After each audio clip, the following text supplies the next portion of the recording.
எனக்கு அன்பான தேவ ஜனமே, இந்த காலை வேளை ஒரு முறை கூட உங்களை சந்திப்பதில் நான் மிகவும் மகிழ்ச்சி அடைகிறேன். நம்முடைய ஆண்டவர் யார்?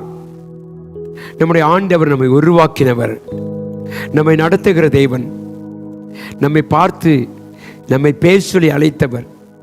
எனக்கு அன்பான தேவ பிள்ளையே, நம்முடைய ஆண்டவர் சிருஷ்டித்த அநேக காரியத்தை காட்டிலும் தேவன் தம்முடைய மனிதனை உருவாக்கினார்.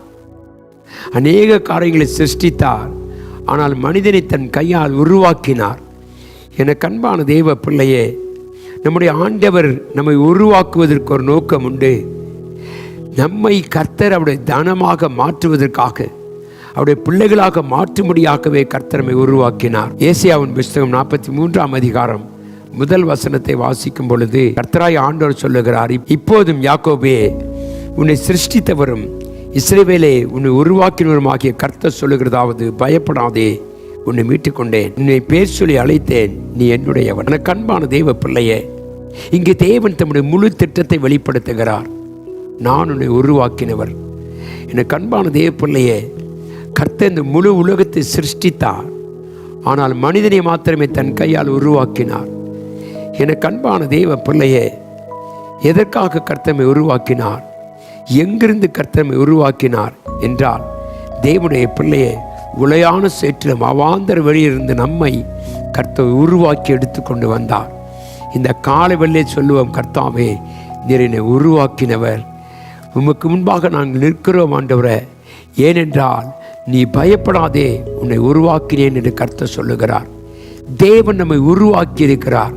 இந்த காலைவெளியில் நம்மை உருவாக்கின தேவனை குறித்து நாம் அறிந்து கொள்ள வேண்டும். முதலாவது, கர்த்தர் நம்மை பேர் சொல்லி அழைக்கிறார். ஹல்லேலூயா. தேவ பிள்ளையே, சுபாவம் அறிந்த தேவன், நம்முடைய பலவீனங்களை அறிந்த தேவன், நம்முடைய குறைகளை அறிந்த தேவன், நம்முடைய பாவங்கள் அக்கிரமங்களையும் அறிந்த தேவனாகிய கர்த்தர் சொல்லுகிறார், உன்னை நான் பேர் சொல்லி அழைத்தேன். எனக்கு அன்பான தேவ பிள்ளையே, நம்முடைய ஆண்டவர் யோவான் 10:3 ஆடுகளை பேர் சொல்லி அழைக்கிறவர். ஆட்டை கர்த்தர் பேர் சொல்லி அழைக்கிறாராம்.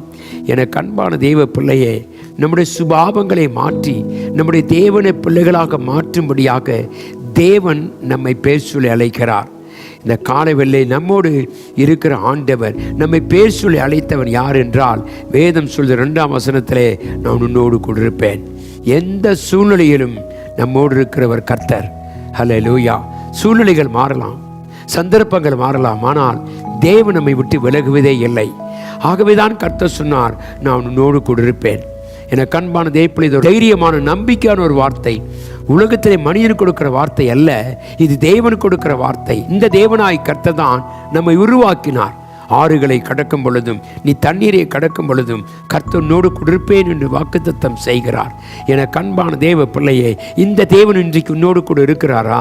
சொல்ல முடியுமா, கர்த்தாவே, நீர் என்னை உருவாக்கினவர், நீர் என்னை நடத்துகிறவர், நீர் என் பாதையிலே கர்த்தாவே நீர் வருகிற தேவன் என்று சொல்லுவது மாத்திரமல்ல, அவர் உன்னை பேர் சொல்லி அழைத்தவர். உன்னை அழைத்திருக்கிற தேவன் சொல்லுகிறார், நான் உன்னோடு கூட இருப்பேன்.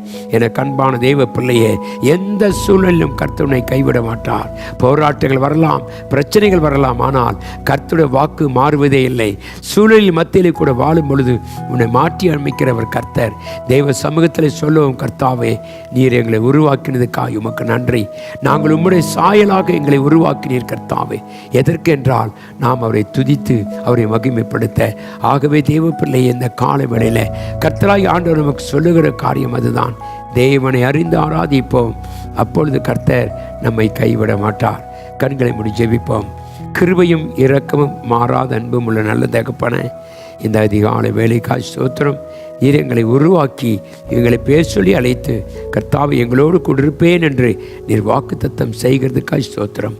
ஆசீர்வதியும் ஐயா, புதிய கிருபைகளை தாரும், மகிமைப்படுத்தும். இயேசு கிறிஸ்துவின் வல்லமையுள்ள நாமத்தில் ஜெபிக்கிறேன் எங்கள் அன்பின் நல்ல பிதாவே, ஆமென்.